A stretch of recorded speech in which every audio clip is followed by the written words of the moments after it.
Greek mathematics dealt mainly with geometry, the science of shapes like triangles, circles and polygons, and how to calculate area and volume. The other great mathematical tradition Al-Khwarizmi inherited came from India. They'd invented the 10-symbol decimal system, which made calculating much simpler. Thanks to the translation movement, Al-Khwarizmi was in the astonishingly lucky position of having access to both Greek and Indian mathematical traditions. He was able to combine geometrical intuition with arithmetic precision, Greek pictures and Indian symbols, inspiring a new form of mathematical thinking that today we call algebra. As a physicist, I've spent much of my life doing algebra, and I can't overstate its importance in science. But it is a strange idea. I remember being perplexed when my math teacher first started talking about mathematics not using numbers, but with symbols like X and Y. It's an incredibly liberating idea because it allows you to solve problems without getting bogged down in messy numerical calculations. So we have here this priceless manuscript, Kitab al-Khwarizmi, Al-Khwarizmi's book, and Professor Ian Stewart has studied algebra for much of his working life. Together we looked at an early copy of the book in which the idea really took form. I see here, although it's written sort of in the margin, the title of the book, Al-Jabr wal-Muqabala. So that's the first time the word Al-Jabr appears. Algebra. Algebra, that's where our word algebra comes from. Now, what I found very early on is that he said, I discovered that people require three kinds of numbers, judur wa amwal wa adad, so roots, squares and numbers. So what is he trying to do here? This is what we would now call x and x squared. This is quadratic equations. This really is algebra. So he's setting you up for a book about how to solve equations by algebraic methods. Okay, now quadratic equations I thought were around and being solved long before Khwarizmi, back to Babylonian times. So, what's the big deal about this book? It's the point of view. He treats root and square as if they're objects in their own right. They're not just some number that we're trying to find out. They're a process you apply. What Al-Khwarizmi is thinking of is square means take the root and multiply by itself. And that recipe is true whatever the root might be. If it's 5, it's 5 times 5, it's 25. If it's 3, it's 3 times 3. He's giving you a general recipe, now called an algorithm, after him. The algorithm comes from... It comes from... It's another word that comes from Al-Khwarizmi, yes. Now, he talks about this procedure here on the next page.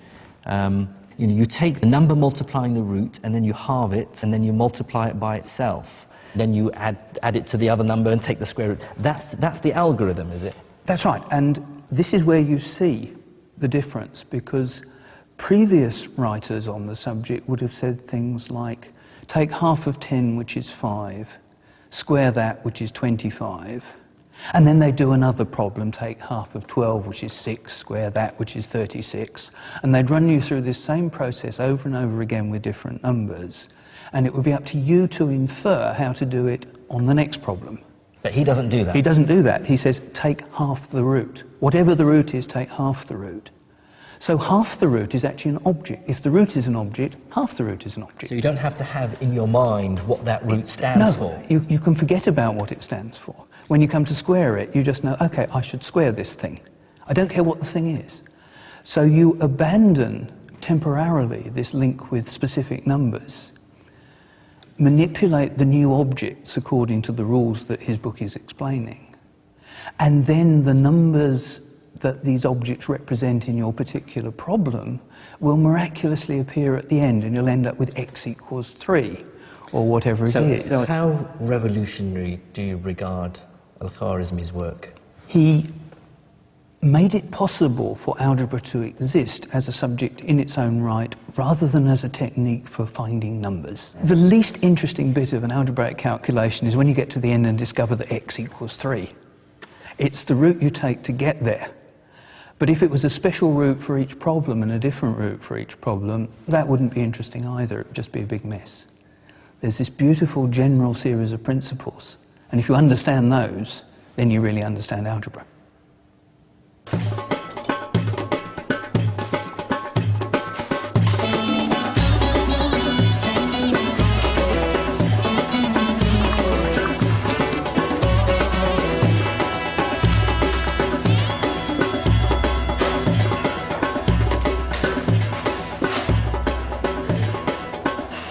What is the true global importance of algebra?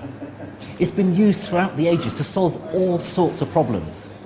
Let the mass of the cannonball be m. Let the distance it has to travel be d. Use algebra to work out the optimum angle you have to point your cannon. That sort of knowledge wins wars.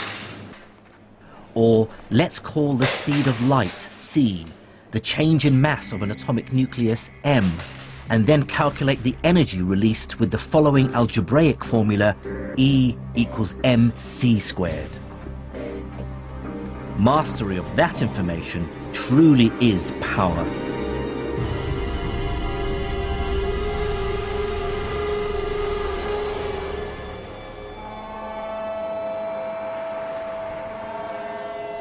Algebra has helped create the modern world.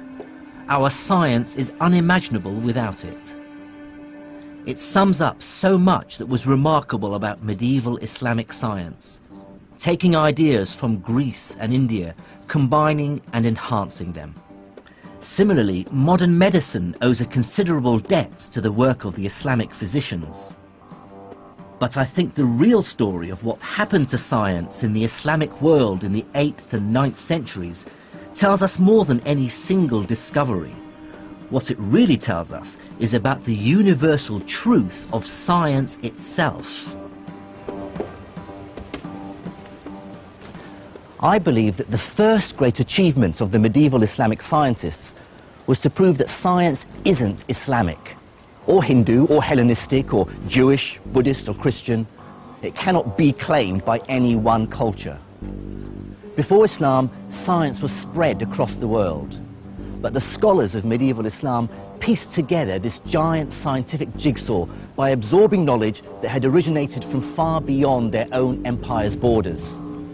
This great synthesis produced not just new science, but showed for the first time that science as an enterprise transcends political borders and religious affiliations. It's a body of knowledge that benefits all humans. Now that's an idea that's as relevant and as inspiring as ever.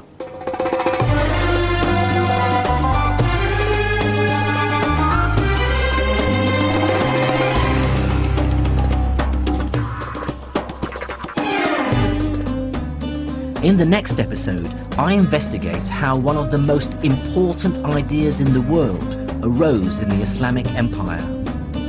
I discover how mathematics and experimentation fused together as the empire embraced a medieval industrial revolution. And in Cairo, I find out how these ideas led directly to today's world of science and technology.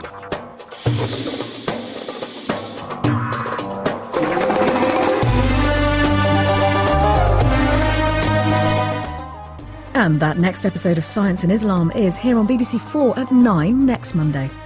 On Wednesday here on BBC 4, we spend an evening looking at, rather than through, the world's strongest and most famous telescopes, starting with a Sky at Night special at 8.